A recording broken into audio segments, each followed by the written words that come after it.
দীর্ঘ এক যুগ পর সেনাকুঞ্জে সশস্ত্র বাহিনীর অনুষ্ঠানে যোগ দিলেন বিএনপির চেয়ারপারসন বেগম খালেদা জিয়া। বিষয়টিকে গোটা জাতির জন্য অত্যন্ত আনন্দের বলে মন্তব্য করেছেন দলটির মহাসচিব মির্জা ফখরুল ইসলাম আলমগীর। সারাটা জীবন গণতন্ত্রের জন্য সংগ্রাম করেছেন খালেদা জিয়া। সেই খালেদা জিয়াকে ১২ বছর দেশের সেনাবাহিনী সশস্ত্র বাহিনী থেকে দূরে রেখেছিল ফ্যাসিস্ট হাসিনা সরকার।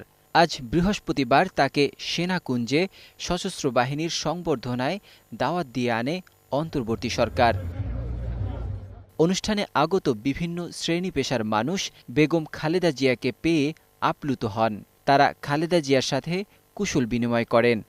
এ সময় বেশ কিছুক্ষণ খালেদা জিয়ার সাথে ডক্টর মোহাম্মদ ইউনুস কথা বলেন। প্রধান উপদেষ্টা তার বক্তব্যে খালেদা জিয়াকে স্বাগত ও ধন্যবাদ জানান। আজ আমরা বিশেষভাবে সৌভাগ্যবান এবং সম্মানিত যে বাংলাদেশের ৩ বারের নির্বাচিত প্রধানমন্ত্রী বীর মুক্তিযোদ্ধা শহীদ রাষ্ট্রপতি জিয়াউর রহমানের স্ত্রী বেগম খালেদা জিয়া আজ এখানে আমাদের মধ্যে উপস্থিত আছেন।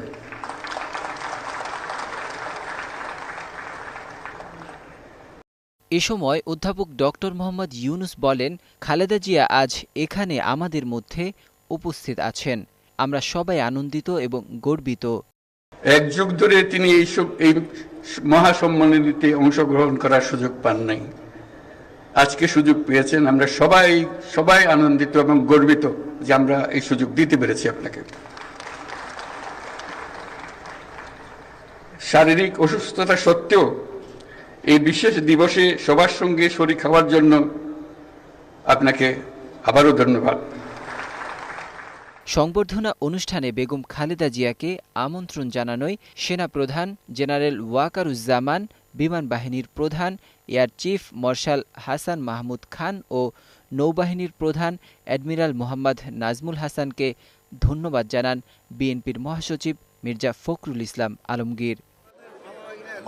সেই সঙ্গে অন্তর্বর্তী সরকারের প্রধান উপদেষ্টা ডক্টর মোহাম্মদ ইউনুসকেও ধন্যবাদ জানিয়ে তিনি বলেন, আজকে তিনি ম্যাডামকে যে সম্মান দেখিয়েছেন তাতে আমরা কৃতজ্ঞ। এতে গোটা জাতি আনন্দিত।